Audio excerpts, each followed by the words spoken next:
Je ne suis pas une experte, je suis une vulgarisatrice, donc je prendrai très peu de temps de ces 30 minutes que nous avons ensemble parce que je veux vraiment qu'on prenne le temps de discuter les trois ensemble. Mais je tiens quand même à faire une petite mise en contexte. Donc, commençons par vous présenter les invités avec nous aujourd'hui, que vous sachiez qui on a l'honneur d'avoir avec nous. Mesdames, et vous, j'aime bien quand les invités se présentent elles-mêmes, donc je vous laisserai vos micros respectifs. Est-ce que je suis... OK. Bonjour, je suis Laura Boivin, je suis la présidente et actionnaire de Fumoir Grizzly, une avocate qui a défroqué en 2010 pour acheter l'entreprise Grizzly. Pour ceux qui ne connaissent pas Grizzly, c'est le meilleur saumon fumé au monde. Mais on a aussi des tartares, on a des burgers, on a tout ça. Notre marché est à la fois dans le marché du détail, donc dans tous les supermarchés, et aussi dans le food service, excusez-moi, le service alimentaire, depuis maintenant 33 ans. Et bien, Grizzly, on est situé là, à peu près 5 km de Québec, à Saint-Augustin-de-Desmaures. On est entre 80 et 100 employés. Puis, bien, écoutez, je suis ici pour discuter de la loupe sur nos emballages et j'ai essayé de voir à la fois les opportunités et moins de brouillard. Alors, de mon côté, Marisa Gattuso, je suis directrice principale recherche et développement et services des laboratoires chez Olimel. Donc, j'ai grandi au sein d'Olimel depuis les 12 dernières années. Avant, j'ai eu l'opportunité de travailler pour de grands joueurs aussi au nom de Nestlé et La Sonde dans le passé. Donc, j'ai un peu l'ADN, j'ai un peu dans l'alimentation dans mon ADN, vu mon nom de famille également. Donc, ma famille a toujours été dans l'industrie agroalimentaire. Donc, j'ai grandi dans ce milieu-là et j'en mange quotidiennement. Donc, voilà. Merci. Je vais ajouter à vos rôles aussi, Madame Boivin, vous êtes présidente du conseil d'administration du groupe Export agroalimentaire. Vous êtes également membre du conseil d'administration du conseil de la transformation alimentaire. Et Marisa, vous êtes membre de notre comité d'experts expertes d'Amélioration alimentaire Québec, dont je vais vous faire une brève introduction parce qu'on va parler beaucoup de ce phénomène-là aussi, je pense, dans nos échanges. Donc, vous avez vraiment ici un beau portrait là, de deux grandes expertises et deux connaissances là, très variées qui vont enrichir notre discussion. Pour ma part, moi, j'ai une entreprise de consultation, ce qui m'a obtenu le privilège de piloter Amélioration alimentaire Québec, qui est une approche, qui est une solution à ce qu'on va discuter aujourd'hui, qui est en partie la réglementation sur le devant de l'emballage. Donc, rapidement, EDE, emballage sur le devant de l'étiquetage, front of pack.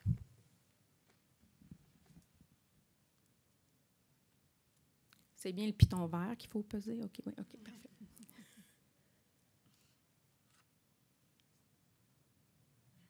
Ils disent de prévoir un délai. Je pense que je vais avoir besoin de votre aide. Oui, OK. Je peux y aller, hein? On s'est même dit tantôt qu'on allait tout faire pour ne pas avoir une discussion ensemble comme ça, mais on était dû, il faut croire. Voilà.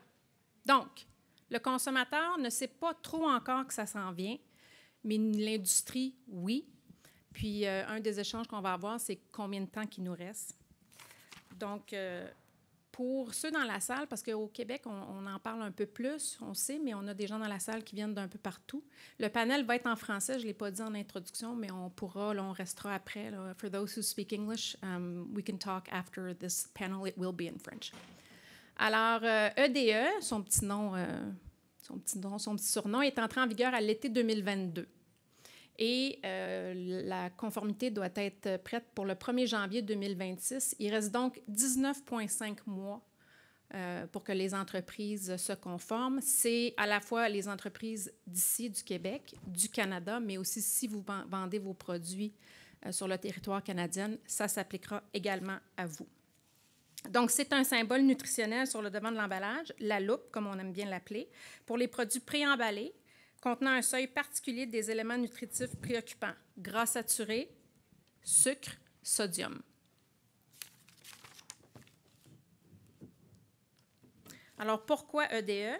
Bien, selon Santé Canada, d'ailleurs, je suis très contente de savoir qu'ils étaient ici tantôt, le symbole nutritionnel apposé sur le devant des emballages vise à simplifier la prise de décision du consommateur au moment de l'achat.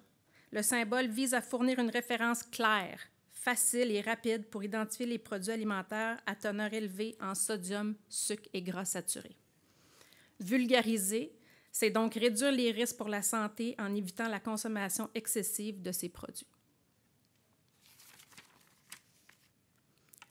Un bon exemple, ici, avant, après, c'est-à-dire que ce n'est pas juste la loupe, c'est aussi la recette, c'est l'emballage, puis c'est votre positionnement dans le marché. Et donc, gardez ça en tête là, tout au long des prochaines minutes ensemble. Nous ne sommes pas seuls. Il y a d'autres réglementations similaires, bien que pas identiques, à travers le monde. Ce que je veux vous dire à ce sujet-là, c'est que dans ces plusieurs marchés-là qui ont emboîté le pas, nous, grâce à nos collaborateurs, on garde un œil sur les impacts tout en tenant compte de la réalité canadienne et du Québec. Donc, quels sont ces impacts, vous vous demanderez possiblement? Petite mise en contexte côté industrie, transformateur alimentaire. Il y a 3 ans, on a voulu se pencher vraiment plus sur comment ramener l'amélioration alimentaire au-dessus de la pile, comme on dit. Et les 3 constats que l'industrie nous ont donnés, c'est réglementation et finances, soutien dans le processus technique et le processus d'amélioration, et le comportement du consommateur. Donc, ici, au niveau de EDE, on parle de 7 façons que cela pourrait avoir un impact sur les consommateurs. Pardon, je vais vite, là, je vais aller vite, je vais laisser plein de temps à notre conversation. Donc, conscience accrue de la qualité nutritionnelle, changement de comportement alimentaire, recherche de solutions alternatives, inquiétude face à la réglementation, éducation et sensibilisation, et inquiétude face à la réglementation. Je pense que quand je pointe comme ça va super bien. 5. Éducation et sensibilisation, impact sur l'industrie alimentaire, donc je disais, et répercussions sur les ventes. Donc, ce sont tous des enjeux qu'on entend puis qui doivent être soutenus par des solutions, des expertises pour pas que les transformateurs se sentent seuls dans cette démarche-là. Donc, au niveau des soutiens disponibles, considérant le fait qu'il y avait une demande pour un accompagnement accru au niveau de l'amélioration de l'offre des produits, le CETAC, le Conseil de la transformation alimentaire, avec le soutien du MAPAC, du ministère de l'Alimentation du Québec, ont lancé il y a 3 ans Amélioration alimentaire Québec. Le premier mandat de AAQ, c'était de guider et inciter les transformateurs à entreprendre une démarche. Aujourd'hui, dans le 2e mandat, c'est vraiment un accompagnement accru pour permettre aux transformateurs d'améliorer l'offre alimentaire du Québec pour contribuer notamment à la politique bioalimentaire.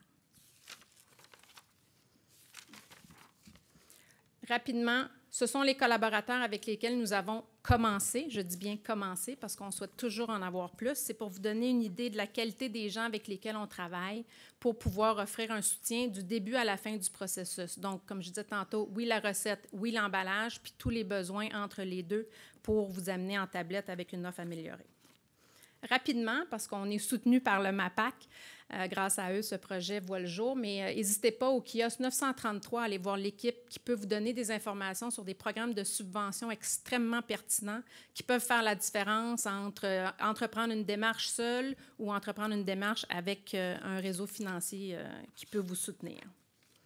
Donc, pensons à l'objectif, notre petite causerie sur le bord du feu. Je vais passer au salon, puis on va commencer notre belle discussion ensemble. Donc, merci beaucoup. Merci aussi, Marisa, parce que tu as fourni une partie des informations que j'ai eu le privilège de présenter. Donc, ça fait partie de la collaboration qu'on a. C'est très apprécié que vous preniez le temps d'être avec nous. Je sais que vous êtes sur le salon aussi, en train de combler la mission du CIAL, c'est-à-dire des ententes d'affaires. Donc, c'est très, très apprécié. On a quelques questions qu'on s'est partagées avant la rencontre. Donc, tombons vite dans le vif du sujet. C'était quoi la réaction initiale de l'industrie ou de votre secteur en particulier quand l'annonce a été faite que EDE était une réalité et que ça s'en venait le 1er janvier 2026? Veux-tu commencer, Laura? D'accord. Donc, la première réalité qu'on s'est posée comme question, c'est « Oh là là là là là là, comment on va embarquer là-dedans? » Pourquoi? Parce que le sel, c'est un ingrédient qui est fonctionnel, hein, qui a un impact sur la texture, mais aussi, je pense, comme la majorité d'entre vous savent, le sel est un des agents de conservation qu'on utilise depuis la nuit des temps. Donc, quel impact que ça va avoir sur nos produits et sur la durée de vie, entre autres. Donc, on se retrouve avec un chantier majeur et le sel comme ingrédient fonctionnel. Donc, on parle ici du sodium, bien sûr, mais le sel a un impact également sur la texture, également sur l'extraction protéique, du moins dans le milieu carné. Donc, ça a un impact majeur sur la chimie alimentaire aussi. Donc, ce n'est pas simplement une question de goût. Je ne sais pas si tu peux embarquer, Laurent. Effectivement, pour nous, chez Grizzly, le sel n'est pas un agent de conservation, mais effectivement, le saumon fumé qui était notre principal produit, la recette ancestrale est de contenir du sel, évidemment, et donc de ne pas mettre de sel ou de le diminuer, mais ça change la nature même du produit qu'on veut commercialiser. Pour nous autres aussi, c'était un intense découragement, mais moi, j'étais plus au niveau de la recette. On peut toujours s'améliorer, trouver des solutions. D'ailleurs, on en a trouvé. Hein? On va en parler des opportunités. On en a trouvé de notre côté. Ceci étant, on parlait à l'aspect financier. On pensait plus à l'aspect financier, à savoir, chez nous, c'est des emballages de plastique, à savoir la réfection des plaques d'emballage, à savoir le changement de chacun des pellicules, de la pellicule de plastique d'emballage, qui sont des coûts assez exorbitants pour une entreprise comme Grizzly, à tout le moins.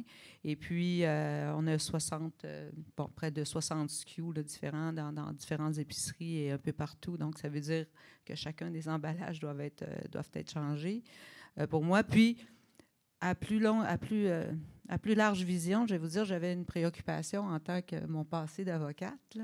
C'est une réglementation, c'est bien d'en avoir, puis on ne peut pas être contre la vertu, clairement. Ceci étant, mon interrogation, c'est à savoir comment on va faire ici au Canada pour appliquer une telle réglementation à tous les produits qui vont s'en venir sur notre territoire. C'est une question que je me pose à chaque fois, parce que je me dis, chez nous ici, effectivement, j'ai entendu, on a un souci assez constant de bien manger, d'avoir une sécurité alimentaire, Grizzly étant les premiers. Je pourrais parler plus longtemps de l'aspect sécurité alimentaire chez nous, mais les premiers concernés par ça. Mais est-ce qui va entrer sur notre territoire, est-ce qu'on va avoir les moyens de nos ambitions, puis est-ce qu'on va pouvoir adresser, excusez-moi l'anglicisme, faire en sorte que la compétition aussi soit tenue aux mêmes obligations que nous? Excellent. Et en effet, toute la dynamique du marché qui est extrêmement importante. Merci beaucoup. Au niveau, là, pour qu'on puisse poursuivre la conversation, vous vous situez où? Vous êtes rendu où dans vos entreprises respectives par rapport à une analyse ou par rapport à EDE? Là? Le choc est rentré, je vous connais, je sais que là, vous devez être déjà dans un autre mode, là. Bien, c'est sûr qu'une fois que la réalité a été dans notre visage, la première chose, ça a été se retrousser les manches. On part en chantier, donc on mobilise les équipes, on structure notre façon de faire, mais le premier constat a été de faire, combien de produits sont affectés par cette nouvelle réglementation? 473 Q plus tard, on a pu réaliser un chantier majeur. Donc, on a fait différentes tables de travail, donc 12 au total. Donc, faire premièrement le constat des lieux, hein, donc les catégories de produits aussi. Plusieurs rencontres ont été faites également pour savoir le positionnement de marque, quel impact que ça va avoir sur notre marque, où on assume et où on n'assume pas la fameuse loupe également. Puis ensuite, l'équipe R&D, on s'est mis à se questionner également sur entre autres, comme je disais un peu tantôt, le sodium, le rôle qu'il jouait dans cette recette-là. Donc, est-ce qu'on peut le remplacer? Est-ce qu'on ne peut pas le remplacer? Puis par quoi on peut le remplacer? Puis une autre chose aussi que je tiens à mentionner, le sodium, le sel, reste un ingrédient noble et épuré. Du sel, c'est du sel. Tandis que remplacer le sel par d'autres choses, mais ça allonge la liste d'ingrédients également. Et ça, on voulait garder ça en tête aussi, d'où le nom du chantier qu'on a appelé le chantier Retour aux sources, finalement. Donc, se questionner, est-ce que retirer le sel vaut la peine pour le remplacer par un autre ingrédient qui mérite peut-être ou qui est plus difficile à prononcer, si on veut? Je ne sais pas de votre côté, Laura. Bien, effectivement, nous, à l'usine, tout est géré sur un bureau de projet. Donc, quand on a vu arriver, moi, j'ai la chance en tant que membre, le CETAC avait quand même fait, je vais en profiter pour en parler, mais le CETAC avait quand même fait de la communication là, relativement à ça. Donc, on était au courant déjà. Puis, heureusement, parce que c'est quand même un long processus, puis je vais être plus pratico-pratique. Oui, chez nous, quand on l'a su, on a mis tout de suite ça sur le bureau de projet pour le prendre en charge, dresser des échéanciers. Ça nous amène à faire des inventaires des pellicules qui nous restent, à savoir est-ce qu'on finit de passer l'inventaire, puis après ça, on doit recommander. Donc, lors de la recommande d'inventaire, il faut être prêt à le faire avec la nouvelle réglementation. Puis, tant qu'à faire, bien, qu'est-ce qu'on fait de plus? Est-ce qu'on adresse le marketing? Est-ce qu'on adresse l'image de la compagnie? Est-ce qu'on adresse aussi puis je dis adresse, là, mais en tout cas, est-ce qu'on revoit tout le packaging ou seulement cet aspect-là? Hein, parce que c'est un bon moment, tant qu'à refaire des plaques qui vont coûter peut-être un 20 000, dépendamment du nombre de couleurs qu'on va mettre. Donc, tout ça, c'était en même temps. Donc, le chantier était vraiment très large en ce qui nous concerne. Et en même temps, de notre côté, c'est de reprendre effectivement chacun des produits qu'on avait et, bon, remesurer les taux. Pour nous, c'est le sel aussi qui va être en cause. Et donc, remesurer ces sauts-de-sel. Puis aussi, on avait un défi. On a encore un défi parce que nous, on produit de façon très artisanale. Et donc, on n'a pas de mesures spécifiques relativement de précision relativement à l'imprégnation du sel dans la chair. On fume de façon très artisanale. On a fait des recherches là, très exhaustives à savoir comment on pouvait être très constant et très précis, ce qui n'est pas facile pour nous. Fait qu'on avait beaucoup de challenges. Donc, un bureau de projet avec des échéanciers, c'était pas mal la solution pour nous. Fait qu'on parle, oui. Non, j'allais juste rajouter également, nous, ça nous a permis vraiment comme je disais, on avait 12 chantiers pour 12 catégories de produits, mais c'est des équipes multidisciplinaires également qui ont été formées. Donc, que ce soit le marketing qui était autour de la table, la logistique, les achats, bref, tout ce beau monde-là a besoin de se parler parce qu'on va arriver au bout de la ligne on ne veut pas non plus, comme Laura l'a mentionné, le coût de radiation des emballages est énorme également. Puis un autre enjeu également pour ceux qui sont dans l'industrie aussi, les imprimeurs, il va y avoir un beau goulot d'étranglement dans les prochains mois. Là. Tout à fait, tout à fait. Fait que si je résume très, très macro, il y a l'analyse du portefeuille de produits, faire des choix. Il y a l'analyse du cycle du produit, c'est-à-dire évaluer les impacts, les coûts, et il y a le travail d'équipe pour que toutes les expertises soient autour de la table. Donc, prochaine question. Je proposais qu'on regarde vos deux principaux constats. On n'a pas une tonne de temps devant nous. Peut-être commencer avec un, puis si vous êtes passionné de deux, je ne vous couperai pas, mais je vous invite à nous communiquer vos deux principaux constats par rapport à l'arrivée de EDE, vos processus à l'interne, ce que vous entendez aussi dans vos relations d'affaires, que ce soit avec des fournisseurs ou des détaillants. J'ai vu, au bout de la ligne, malgré les frais que ça engendre et tout ça, il faut quand même, je suis partisane de saisir les opportunités. Donc, l'opportunité, c'était d'ajouter aux valeurs nutritives. Nous, ça nous a permis aussi de revoir la liste des ingrédients, s'assurer qu'on ne pouvait pas en changer pour des ingrédients qui étaient plus naturels, et donc, de refaire tous nos devoirs à l'aspect nutritif de nos produits, de refaire nos listes d'ingrédients, oui. Mais le constat, c'est aussi, malheureusement, en ce qui me concerne, qu'un aspect, la loupe est incomplète. Tant qu'à avoir un aspect nutritionnel, ça donne un élément d'information, ça focalise sur un élément d'information. Il y avait d'autres systèmes. Je m'interroge encore à savoir quel est l'avantage d'un système par rapport à l'autre. Par contre, par exemple, si on parle des Nutri-Score ou des choses comme ça, on a une totalité de produits. Un produit, ce n'est pas que du sel, ce n'est pas que des lipides, ce n'est pas que du sucre. Un produit, c'est aussi des protéines, c'est aussi d'autres éléments nutritifs qui sont bons pour nous. Et est-ce que dans la balance, il y en a un qui est mieux que l'autre? Est-ce que je veux, dépendamment de ce qu'on recherche? Donc, l'information est très focalisée. En ce qui me concerne, on aurait peut-être dû focaliser sur plusieurs aspects de l'aliment. Vous n'êtes pas la première qui le dit, on l'entend beaucoup, puis ça fera partie aussi du dialogue qu'on voudra mettre de l'avant dans un contexte qui est maintenant à nos portes. Oui, Marisa? Premier constat, moi, ça m'a permis, avec les équipes à l'interne, de reparler de science. Donc, remettre la science au cœur de nos formulations, se re-questionner davantage sur nos listes d'ingrédients, sur nos formulations, emmener l'équipe à davantage réfléchir et non répéter des recettes, parce que des fois, c'est ça qu'on peut faire aussi. Là, on prend une recette puis on la répète. Donc, ça a été une bonne chose. La deuxième chose également, bon, je l'ai évoqué tantôt, le retour aux sources. Hein, utiliser des ingrédients nobles et épurés. Je pense que tout le monde est tanné à l'interne de m'entendre parler de nobles et épurés. Du sel, ça reste du sel, du sodium, ça reste du sodium. Puis comme Laura l'a mentionné, moi, le deuxième constat que j'ai, c'est qu'un produit à 15 de sodium versus un produit à 60 de sodium, on ne verra pas la différence sur les tablettes. Et ça me dérange. Mais comme consommatrice aussi, donc j'ai le réflexe de regarder à l'arrière, mais ce n'est pas tout le monde qui va avoir ce réflexe-là également, là. Parce qu'on n'a pas parlé des portions. Non, oui, exactement. Parce que les portions, dépendamment de la portion, vous savez, si vous avez chez nous un 55 grammes, c'est la portion de mesure. Par contre, si on a un emballage de 100 grammes, alors est-ce que le score, quelle information je vais donner au consommateur? Je me suis aussi interrogée là-dessus.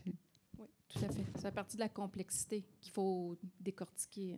Mais un truc intéressant, par contre, nous, on a commencé à faire un peu d'études consommateurs également sur l'impact que cette loupe-là va avoir, puis l'acte d'achat. J'ai lu aussi dans certains articles que dans certains pays où la loupe, du moins l'avertissement va ressembler à ce qu'on a, les produits d'indulgence, donc les produits pour se faire plaisir, se gâter, les ailes de poulet, par exemple, les gens vont rechercher un produit avec la loupe. Parce que si le produit n'a pas la loupe, c'est pas assez salé, c'est pas assez gras, j'ai le goût de me faire plaisir, je vais aller chercher quelque chose qui est gustativement meilleur pas meilleur, mais on s'entend, là. Donc, je vais aller chercher quelque chose pour me faire plaisir, là. Donc, excellent. Opportunité. Voilà. Merci. Donc, si ce n'est pas déjà couvert, vous voulez bonifier. Au niveau des incontournables que vous suggérez, j'ai bien entendu le volet équipe. Comment vous recommanderiez un processus ou un début de processus selon vos expertises? Je peux y aller? Oui, débuter tout de suite. Si ce n'est pas déjà fait, tout dépendant de la grosseur de votre organisation, faut débuter maintenant si ce n'est pas fait, car il peut y avoir des gros enjeux au niveau tant de l'approvisionnement de certains ingrédients que des goulots d'étranglement au sein des imprimeurs.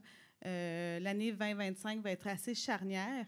Puis, une autre chose qui va être intéressant, et je n'ai pas la réponse, c'est nous, on a des grosses discussions aussi à l'interne pour l'ordonnancement, l'apparition des produits en épicerie. Donc, est-ce que vous commencez avant le 1er janvier? C'est quoi votre backtrack, là? Moi aussi, j'ai une petite... Oui, bien, pour faire ça, parce qu'on a à gérer également les films qu'on a en inventaire également. Donc, qui va oser être le premier à arriver en épicerie avec le logo? Donc, on a ces questionnements-là. D'un point de vue stratégique, c'est une excellente réflexion à avoir.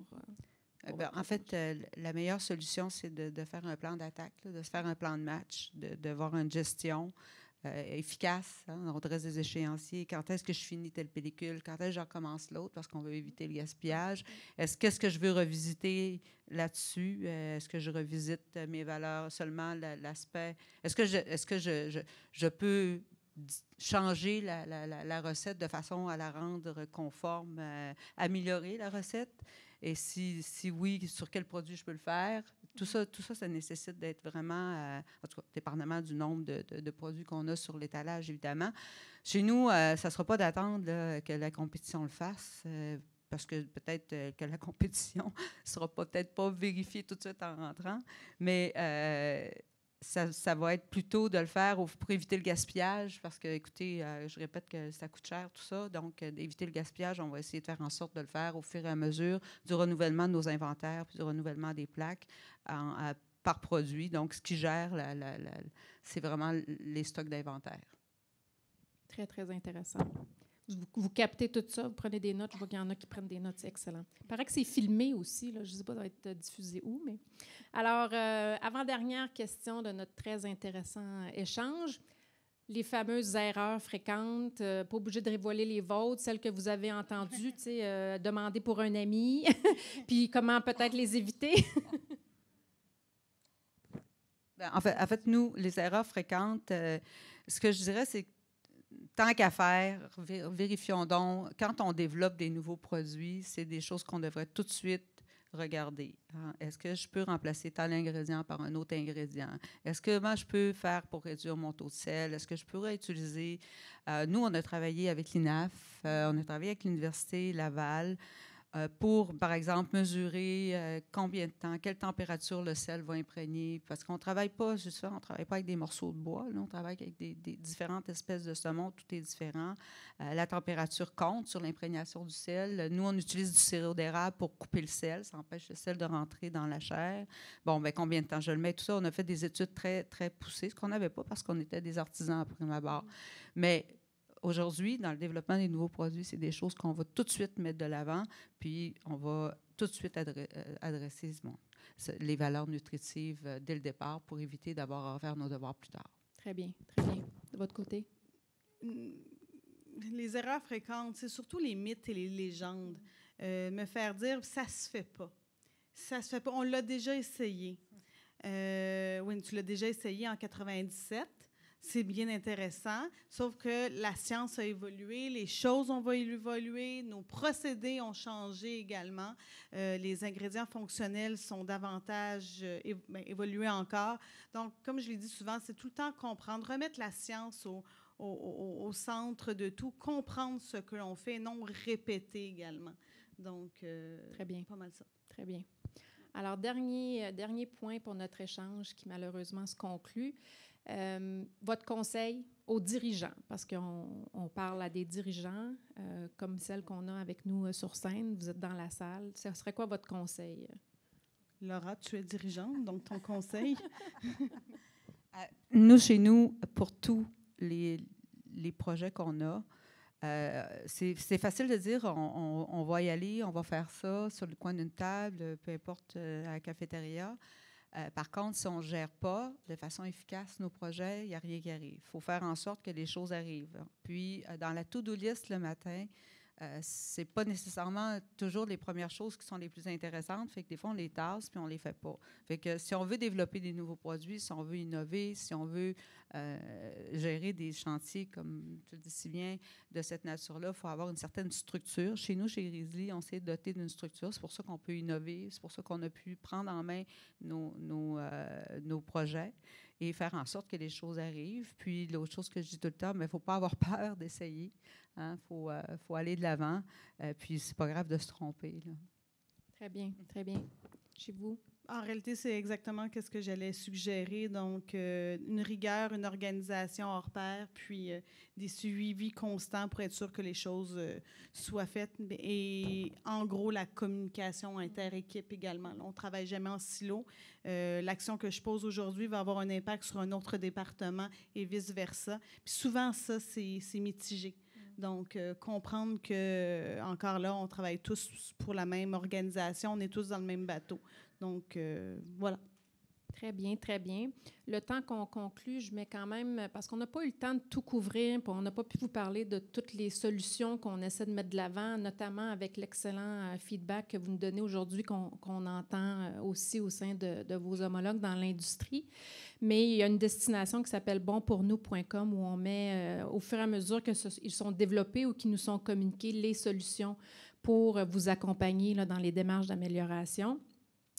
Oui? Non, ah, OK, mon Dieu, je veux juste vous entendre. Donc. Non, mais oui, mais j'allais juste renchérir sur tout le travail que tu as fait aussi. Ah, merci. Merci beaucoup. Mais, bon, parfait. Bien, j'allais dire, c'est un travail collaboratif. Comme vous pouvez voir, on a toujours des belles dynamiques comme celle d'aujourd'hui que j'espère que vous avez appréciées. Mais si vous avez des questions, si vous avez des enjeux, que vous pensez que vous êtes seul, vous n'êtes pas seul, On est en train de mobiliser tout un écosystème de gens absolument brillants et fantastiques. On a un conseil d'administration au sein du CETAC qui appuie puis qui nous partage leur feedback. On a un comité d'experts et d'expertes qui nous dit la vérité parce qu'en ayant ces dialogues-là, on est capable de réaliser des solutions qui répondent vraiment à vos besoins dans ces démarches-là. D'excellents points ont été amenés aujourd'hui. Immense merci, mesdames. Je l'apprécie vraiment beaucoup.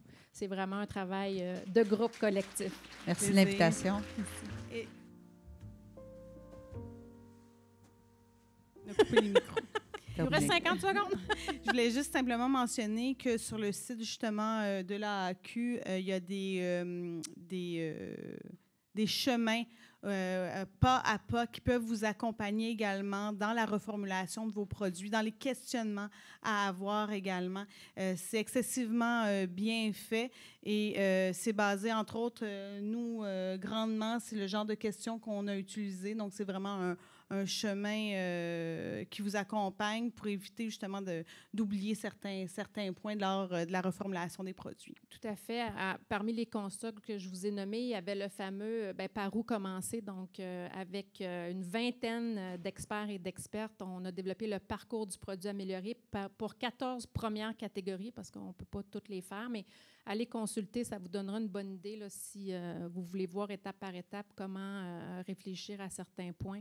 Effectivement, ça a été un des grands projets multi-secteurs, multi-expertise, puis ça a été extrêmement agréable de le développer. Alors, allez découvrir sans plus tarder. Puis tout va vous être communiqué si vous vous inscrivez. Le compte est gratuit. Prenez le temps là, de vous ouvrir un petit compte. On va vous écrire au fur et à mesure qu'il y a des nouveautés. Immense merci. Je pense qu'on a le temps pour quelques questions qu'on m'avait dit de ne pas hésiter à ouvrir à la salle. N'hésitez pas. Sinon, si vous êtes gêné, vous nous écrivez, on répond à nos courriels. Ou on trouve des gens qui vont le faire. Oui, M. Gatouzi.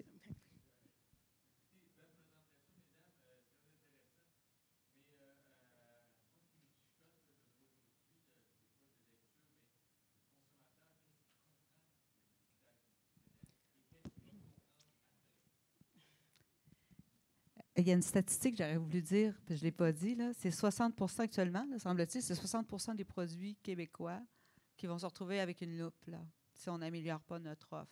Fait qu'il va en avoir en petit péché des petites loupes. Là. Je ne suis pas sûre qu'au bout de la ligne, l'information va être va être si bien reçue que ça. Par contre, il faut croire qu'il y a certainement pour moi des éléments bénéfiques au bout de la ligne, de bien choisir ce qu'on mange, puis de l'avoir aussi de façon aussi évidente. Bien, ça aide certainement à faire des choix.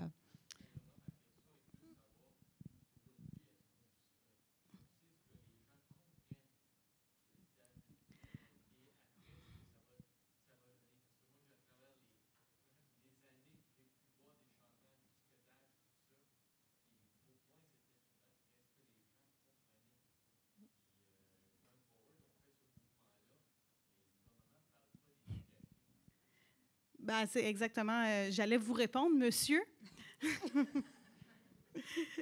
Mais à toute fin pratique, on n'est pas accompagné. L'industrie en ce moment n'est pas accompagnée tant par Santé Canada, ou l'Agence canadienne d'inspection des aliments.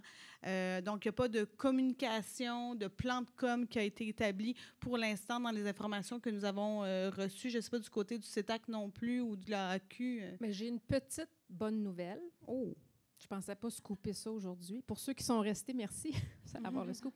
Effectivement, la question que vous posez, elle est excellente et c'est une préoccupation que nous avons dans l'équipe, dans le comité. Je suis très contente que vous l'amenez aujourd'hui. Nous avons interpellé ACIA et Santé Canada pour allumer la flamme, qu'on appelle, pour les sensibiliser au délai qui attendent les transformateurs alimentaires. On en a parlé. Ce n'est pas un mois ou deux avant qu'il faudra sensibiliser le consommateur. Ça va sortir bien avant ça. D'ailleurs, il y a des marques, déjà des emballages. Il y a déjà des emballages qui apparaissent avec la loupe. Là. Donc, la réponse, c'est on est en relation avec eux pour les sensibiliser puis obtenir l'information au fur et à mesure qu'elle va être disponible, mais en mettant un petit peu la pédale sur l'accélérateur parce qu'effectivement, c'est un constat que vous n'êtes pas le seul à faire et que nous, on souhaite être un des facilitants là, face à cette importante communication-là. Et ce n'est pas à l'industrie de porter, ou du moins à une entreprise ou plusieurs entreprises de porter l'odieux, c'est un bien grand terme, là, mais le rôle d'informer la population. Merci. Pas d'autres questions? Nous resterons un petit peu. Je vous remercie. Je vous souhaite une bonne suite de salon, bonne dégustation. Amusez-vous.